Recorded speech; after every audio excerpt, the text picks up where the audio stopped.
TV ప్రేక్షకులకి నమస్తే. Sponsored by Sharma gold company. తాకట్టులో ఉన్న బంగారాన్ని విడిపించి ఆ రోజు ఆన్లైన్ రేటుకే మేము కొంటాం. Sharma gold company. ఏ విధమైన కెపాసిటీస్ ఉన్నా కూడా వాళ్ళని అన్ని కట్టేసి కూసబెట్టి టార్చర్ పెట్టేటోళ్ళు ఎక్కడో ఒక దగ్గర ఉండనే ఉంటున్నారు.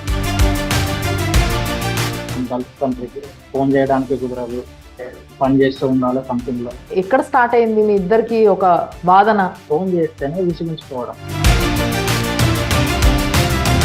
మీరు ఇంకొకరితో ఇక్కడ సంబంధం పెట్టుకున్నారు అనేసి అంటున్నారు. ఫస్ట్ మీరు చెప్పింది గ్యారంటీ ఏంది నాకు? అమ్మా నీకు పెయిన్ ఉంటుంది, ప్రాబ్లం ఉంటుంది, కానీ జరిగింది నిదానంగా చెప్పురా, ఏం లేదు. ఇంకొక ఆడపిల్లను కూడా నాశనం చేస్తున్నావు జ్ఞానం లేకుండా. మీరు చేస్తున్న కోర్సు మీరు చూస్తున్నారా? అది మీకు తెలుసా?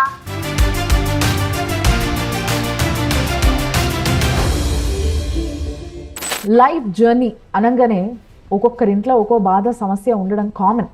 కానీ మన సమాజంలో ఇటు ఆడోళ్ళు మగోళ్ళు అందరూ సమానమే అని అంటుంటే అన్నిట్లో సమానం ఉంటే బాగానే ఉంటుంది, కానీ ఇలాంటి వాటిలో సమానంగా ఉన్నా కూడా పెద్ద ప్రాబ్లం అయి కూర్చుంది అనిపిస్తుంది ఈరోజు. ఎందుకంటే ఎంతమంది ఆడోళ్ళు మా స్టూడియోకి ఈ ప్రాబ్లంతో వచ్చిండ్రు, అదే ప్రాబ్లంతో మగోళ్ళు కూడా మా స్టూడియోకి వస్తున్నారు. అదే పెద్ద సమస్య అయిపోయింది. అంటే ఏ విధమైన కెపాసిటీస్ ఉన్నా కూడా వాళ్ళని అన్ని కట్టేసి కూసబెట్టి టార్చర్ పెట్టేటోళ్ళు ఎక్కడో ఒక దగ్గర ఉండనే ఉంటున్నారు. అందుకోసమే ఈరోజు ఒక సమస్య వచ్చింది. అది ఇక్కడి నుంచి కాదు, సౌదీలో ఉంటున్న ఒక పిల్లగాడు, ఆయన పెన్లాం ఇక్కడ ఉన్నదంట. సో ఆయన పెన్లాంతోనే ఆయనకి సమస్యనట. కాబట్టి ఆయన మాతో మాట్లాడిండ్రు. ఆయనని మనం లైన్లోకి తీసుకుందాం, జూమ్ కాల్లో ఆయనతో మాట్లాడదాం. కానీ దానికన్నా ముందు కౌన్సిల్ చేయడానికి మన ఫ్యామిలీ కౌన్సిలర్ ప్రియా చౌదరి గారు ఉన్నారు. నమస్తే అమ్మ. And at the same time the best advocate అని చెప్పొచ్చు, నాగరాజ్ గారు ఉన్నారు. నమస్తే సార్. సో మరి ఇప్పుడు శ్రీహరి గారు అంట, ఆయన పేరు శ్రీహరి గారు. శ్రీహరి గారిని ఒకసారి లైన్లో తీసుకోండి. శ్రీహరి గారు, నమస్కారం మేడం. ఇప్పుడు మీ ప్రాబ్లం ఏందో ఇక్కడ అడ్వకేట్ గారు ఉన్నారు and family counsellor Priya Chaudhary గారు ఉన్నారు. సో ఇద్దరికి మీరు చెప్పొచ్చు, మేము వింటూ ఉన్నాం. ఎక్కడ మీ సమస్య ఎక్కడ మొదలైంది? నా సమస్య వచ్చేసి నాకు చిన్నప్పుడు మమ్మీ చనిపోయింది. తర్వాత ఇక లైఫ్ జర్నీ నడుస్తుండగా నాన్న కూడా ఉన్నాడు. నాన్న కూడా తర్వాత పెళ్లి చేసిండు అని చెప్పి తర్వాత సాగుతూ పోయింది. ఆర్థిక పరిస్థితి ఇబ్బంది బాగాలేక అక్కడ నుండి నేను ఇక్కడ యూఎస్ఏ ఎక్కడ వచ్చాను, మత్తు తిరుగు. ఇక ఇంటికాడ మా వైఫ్ నుంచి వస్తే మా నాన్న కూడా రీసెంట్ గా చనిపోయినప్పుడు అప్పుడు కూడా నేను ఇంటికి వెళ్ళాను. ఇంటికి వెళ్ళినప్పుడు మా వైఫ్ ఇక నేను రాకపోకల ద్వారా ఇబ్బంది ద్వారా ఇంటికి వెళ్ళలేని పరిస్థితి. అంటే అదే ట్రాఫిక్ జామ్ అదో ఏదో ఉంటది కదా మేడం, అందుకని ఇంటికి వెళ్ళలేకపోయాను. కొంచెం లేట్ అయింది ఇంటికి వెళ్ళడం. మీది అరేంజ్డ్ మ్యారేజా లవ్ మ్యారేజా అండి? Arranged marriage. ఎన్ని సంవత్సరాలు అయింది? 2012 లో పెళ్లి అయింది మేడం. 2012 పెళ్లి అయింది. అప్పటి నుంచి ఇప్పుడు మీకు ఇష్యూ ఎవరితోటి? ఇప్పుడు మా వైఫ్ తోటి మేడం. వైఫ్ తోటి. ఎక్కడి నుంచి స్టార్ట్ అయింది మీకు ఇష్యూ ఆమెతోటి చెప్పండి. నేను మా నాన్న చనిపోయిన తర్వాత నేను మళ్ళీ రిటర్న్ యూఎస్ఏకి వచ్చాను. వచ్చిన తర్వాత అక్కడ ఏంటంటే ఫోన్ చేస్తే ఫోన్ బిహేవియర్ గా మాట్లాడడం. అంటే మీ వైఫ్ కి వీసా లేదా? లేదు మేడం. ఎందుకు తీయలేదు? స్టడీ లేదు కదా అని కూడా, అందుకని చెప్పి తీయలేదు. ఇక కూతురు ఉంది అందుకని చెప్పి అక్కడ ఇంట్లో చూసుకోవడానికి ఉంటది అని చెప్పి అట్లనే ఉంచేసాను. మీరు 2012 వెళ్ళానని అన్నారు, అంటే ఇప్పటికి దాదాపు 11 years మీరు అక్కడికి వెళ్ళి. 11 years ఆవిడ ఇక్కడే ఉన్నారు. ఎందుకు అంత గ్యాప్ ఎందుకు వచ్చింది మీ ఇద్దరి మధ్య? 14 లో ఒక బాబు పుట్టిండు. బాబు కూడా చనిపోయిండు. చనిపోయిన తర్వాత ఆర్థిక పరిస్థితులు ఇబ్బందులు బాగలేక నేను ఇక్కడికి వచ్చేసాను. డబ్బులు అది ఇవి పైసల గురించి ఇక్కడనే డబ్బులకు ఇబ్బంది అయితే ఏదైనా ఒక ప్లాన్ చేసుకున్నాం, ఎటన్నా బయట దేశం ఎటన్నా వెళ్ళి బతుకుదాం అని చెప్పి గల్ఫ్ కంట్రీకి వచ్చాను మేడం. ఇంకా వచ్చిన 1 year లోపు కొంచెము కన్నుకి పొరలాగా వచ్చి ఆపరేషన్ చేయాలని చెప్తే ఇక్కడ నుండి మళ్ళీ రిటర్న్ పంపించారు కంపెనీ. ఓకే. కంపెనీ రిటర్న్ పంపిస్తే రిటర్న్ వచ్చేసాను. కన్ను ఆపరేషన్ చేసుకున్నాను. అప్పుడు ఫిజికల్ గా కలిసినందు ద్వారా మా వైఫ్ ప్రెగ్నెంట్ అయింది. కంటి ఆపరేషన్ చేయించుకున్నారు, తర్వాత హ్యాపీగా ఉన్నారు. So she became pregnant. Okay okay. Yes madam. తర్వాత ఇక కన్ను ఆపరేషన్ అయిపోయిన తర్వాత మళ్ళీ నేను రిటర్న్ వచ్చేసాను. ఇప్పుడు సమస్య ఎక్కడ మరి? 6 months అట్లా నడుస్తూ ఉన్నది. ఇక్కడ ఏంటంటే మనం గల్ఫ్ కంట్రీకి ఫోన్ చేయడానికి కుదరదు, పని చేస్తూ ఉండాలి కంపెనీలో. ఇక మా ఇబ్బందులు నాకు ఉంటాయి ఇక్కడ, ఏం చేయాలి ఎట్లా అని చెప్పి ఇక ఫోన్ చేస్తే ఇప్పుడు 3 times 4 times అట్లా ఫోన్ చేస్తూ ఉంటాయి. మార్నింగ్, లంచ్ టైం, ఈవినింగ్ అట్లా ఫోన్ చేస్తూ ఉంటే ఆమె మాట్లాడడము, ఆమె మాట బిహేవియర్ ఆమె ఇష్టం వచ్చినప్పుడు ఇష్టం వచ్చినట్టు మాట్లాడడం, ఆమెకు ఎట్లా కావాలంటే అట్లా మాట్లాడడం, ఇక కొంచెం దూరం పెట్టడం లాగా. ఇక మొత్తం ఇట్లా మాట్లాడుతుండే ఇక నాకు విసుగు వస్తుంది మేడం. ఎందుకు మాట్లాడుతుంది, ఏంటి అది అని చెప్పి మొత్తం ఇట్లా ఏది ఎవరిని అడగడం, ఇట్లా ఎందుకు మాట్లాడుతుంది అన్ని పడ్డాను మేడం. నన్ను తెలుస్తుంది.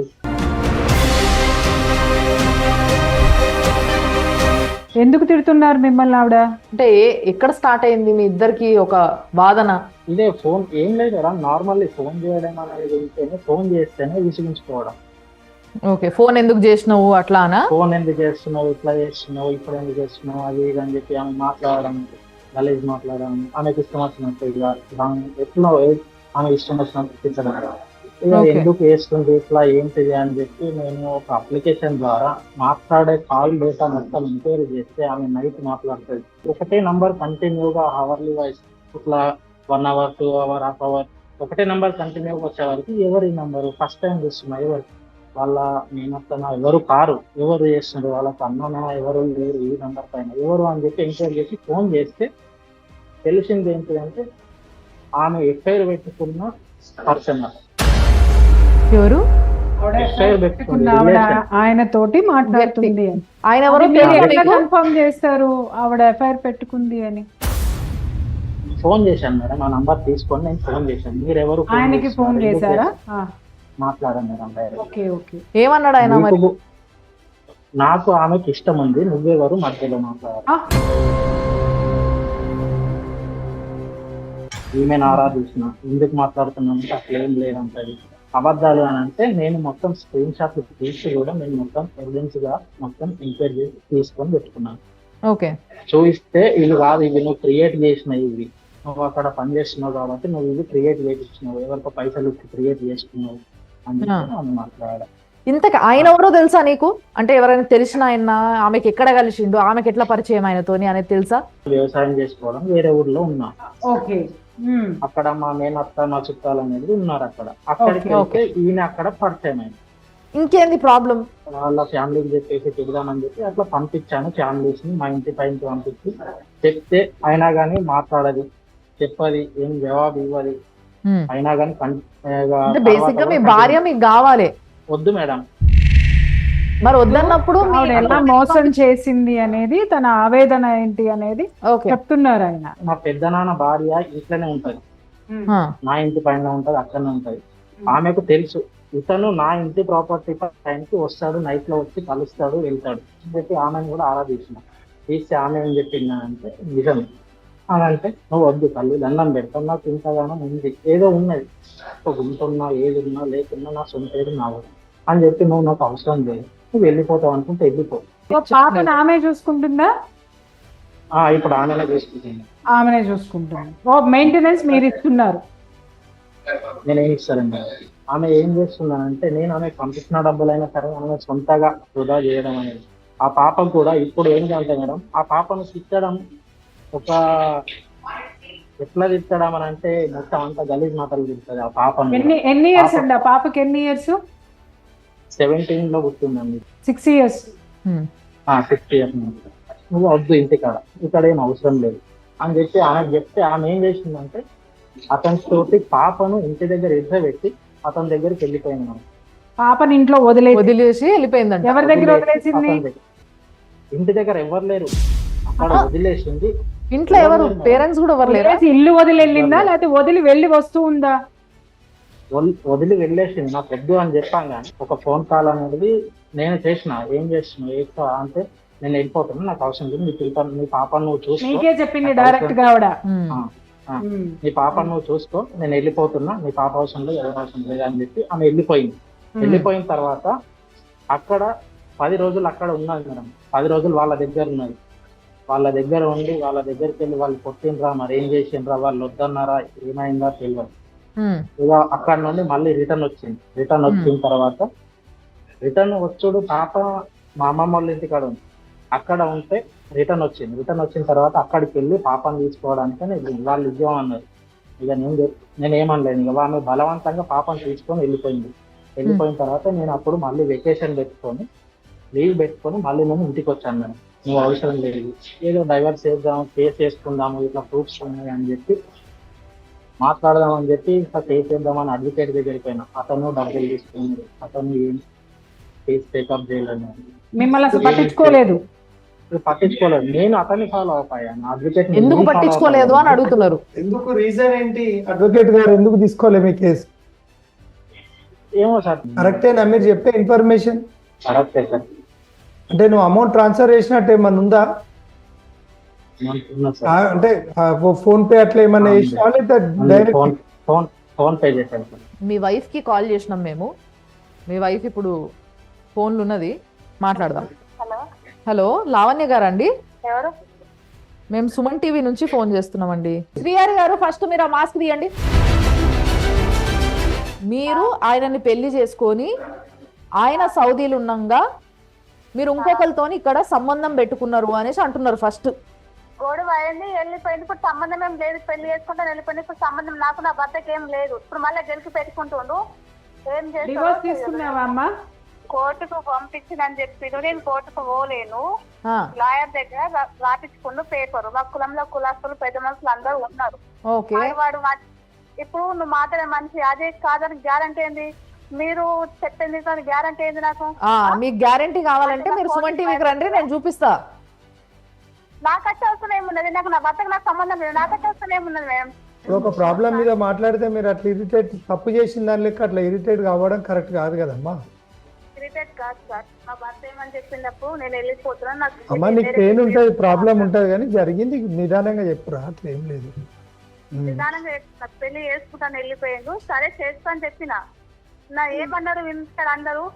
నేను పెళ్లి చేసుకుని ఇంట్లో ఉన్నా. రేట్లు వేసి ఇస్తాను మా భర్త. రేట్లు వేసేయలేడు. అదే ఇంట్లో ఉండమన్నాడు. సరే అని అదే ఇంట్లో ఉంటున్నా. ఇప్పుడు పాపకు ఏమన్నా రాసిచ్చిండా? ఇల్లు ఇట్లా రాసిచ్చిండా? ఇంత నెలకింత పంపిస్తాను ఏమన్నా పెద్ద మనుషుల కాగితంలో రాసిచ్చిండా? అవును సార్, నెలకు పైసలు పంపిస్తా, ఇస్తాను, నడుపుతా. పెళ్లి అయినాక పెద్దగైనాక పెళ్లి కూడా వేసిస్తాం, మొత్తం బాధ్యత నాదే అని అన్నా. అన్నాడు. దాని కాగితం మీద రాసుకున్నారా ఏమన్నా? రాసుకున్నారు. నాకు జిరాక్స్ ఇస్తా అంటే నాకు కూడా ఒరిజినల్ ఏమని మా వాళ్ళు అన్నారు. అంటే రేషన్ కార్డు ఇట్లా అవన్నీ ఇస్తా అని చెప్పిండు. లేకుంటే నువ్వు వద్దన్నారు. ఇక నేను ఇయ్యలేనిగా. ఆయన నాకు జిరాక్స్ కూడా ఇవ్వలేదు. అమ్మా లావణ్య, ఒక్క విషయం చెప్పమ్మా. అసలు మీ ఇద్దరికి ఎందుకు మనస్పర్ధలు ఎందుకు వచ్చినాయి అమ్మా? వేరే వాళ్ళతో మాట్లాడని ఫోన్ కాంటాక్ట్ పెట్టిన దాని ద్వారా గొడవలు అయినాయి. లొల్లి పెట్టుకుని వెళ్ళిపోయాను. రింగ్స్ అయిపోయింది. కాదు నాన్న, నేను ఇక్కడ ఒక విషయం చెప్తున్నా. ఇప్పుడు మామూలుగా భార్యాభర్తల మధ్య ఏమవుతుందంటే, ఇప్పుడు వేరే ఎవరితోటైనా 1-2 నిమిషాలు మాట్లాడితే అదేం పెద్ద విషయం ఉండదు. 1-2 నిమిషాలు మాట్లాడినా కూడా అనుమానించే భర్తలు ఉన్నారు. ఓకే, కానీ అది మితిమీరి శృతి మించి మాట్లాడితే అది ఖచ్చితంగా గొడవలే అవుతాయి. ఇది పెళ్లి చేసుకొని ఒక బిడ్డను కనమ్మా ఈజీగా వదిలిపెట్టుకొని వెళ్ళిపోవడానికి ఏదో పక్కవాడితో మాట్లాడుతున్నాడు కాబట్టి నా భర్త వెళ్ళిపోయాడని చెప్పద్దు తల్లి. లేదు, నీ బిడ్డను నువ్వు సరిగ్గా చూడట్లేదు. నీ భర్త ఎలిగేషన్స్ చేసినట్టుగా నువ్వు నీ బిడ్డని ఇష్టం వచ్చినట్టు కొట్టో తిట్టో 6 ఏళ్ల పాపని నువ్వు హింస పెట్టో, నువ్వు వేరే వాళ్ళ ఇళ్ళకి వెళ్ళిపోయి అక్కడ ఉండి మళ్ళీ అక్కడి నుంచి వచ్చి అరే ఏంటది తెగిన గాలి పట్టంలాగా నీ జీవితాన్ని నువ్వు చేసుకోవడం వల్ల నువ్వు నాశనం అయింది కాకుండా ఇంకొక ఆడపిల్లను కూడా నాశనం చేస్తున్నావు జ్ఞానం లేకుండా. చూస్తున్నారా? మీకు తెలుసా? నీకు ఇంకొక మొగోడితోని సంబంధం ఉందా లేదా? లేదు. లేదు. మరి నీ మొగుడు దగ్గర ప్రూఫ్ ఉందంట. తెలియదుగా నాకు. మరి సరే, ఇప్పుడు టీవీలో పెట్టి చూపిద్దామా ఎట్లా? టీవీలో పెట్టి చూపిస్తారా? మరి మీ ఆయన వచ్చిండు కదా మా దగ్గరికి చూపించమని. December 31st నాకు ఫోన్ చేసి ఊళ్ళో వాళ్ళు ఏమంటున్నారు, 5 months ప్రెగ్నెంట్ నీకు తెలుసా అని చెప్పి వాళ్ళు ఫోన్ చేస్తే సడన్లీ షాక్ అయినాను మేడం. నువ్వు లేకుంటే నువ్వు రిలేషన్ పెట్టుకొని నా ఇంటి పైన నువ్వు పిల్లలు కనడానికి ఏంటిది? నువ్వు నీకు ఇట్లా ఎగుమని చెప్పి నువ్వు సౌదీలో ఉన్నప్పుడు ఆవిడ 5 ఒక్క నిమిషం బ్రేక్ ఇవ్వండి. మీరు సౌదీలో ఎన్నాళ్ళ మట్టి ఉన్నారు? ఆవిడ 5 months ప్రెగ్నెంట్. ఎంత గ్యాప్? జస్ట్ మేడం 2022 September 28 నేను రిటర్న్ ఇక్కడికి వచ్చేసాను. మీరు వచ్చారు. ఆమె 5 months ప్రెగ్నెంట్ అని ఎప్పుడు తెలిసింది? జస్ట్ December 31st 2023 నీకు ఎంతమంది పిల్లలు? అబార్షన్ చేయించుకొని రీసెంట్లీ 2 రోజులు అవుతుంది. ఇంట్లో ఒక పాపనేనా? రీసెంట్ గా 2 days అవుతుంది అబార్షన్ చేయించుకుని. అబార్షన్ చేయించుకొని వచ్చి ఇంట్లో ఉంది. ఫస్ట్ ఒక బాబు చనిపోయిండు, తర్వాత ఒక పాప పుట్టింది, తర్వాత మళ్ళా కడుపు వచ్చిందా నీకేమన్నా? లేదు. లేదా? మరి మీ ఆయననేమో 2 days అవుతుంది అబార్షన్ చేయించుకొని అని చెప్తున్నాడు. ఇడ నీకు ఎవరితోటి ఏమీ లేవంటున్నావు. నీ ఫోన్లో గంటల తరబడి ఏ నంబర్ అయితే ఉందో, ఏ నెంబర్తో నువ్వు మాట్లాడావో ఆ నెంబర్ తోటి నీ భర్త మాట్లాడడం కూడా జరిగింది అవతల వ్యక్తితోటి. మళ్ళీ మేడం నా దగ్గర ఇంటికి వాయిస్ రికార్డ్ ఉన్నాయి మేడం. ఇదంతా మళ్ళీ నా భర్త చేసాడు ఎందుకు చెప్పండి ఒకసారి. ఏదో మరి ఉన్నది ఉన్నట్టు చెప్పొచ్చు కదా నాకు, అది ఏదో ఒకటి కంప్లీట్ చేసుకోవచ్చు కదా. ఏదంతా హలో మరి ఇప్పుడు పరిస్థితి అయితే అర్థమైంది. అర్థమైంది. ఆమెతో మాట్లాడుతుంటే ఇప్పుడు ఆమెకి ఫోన్ చేసినాము, కట్ చేస్తుంది.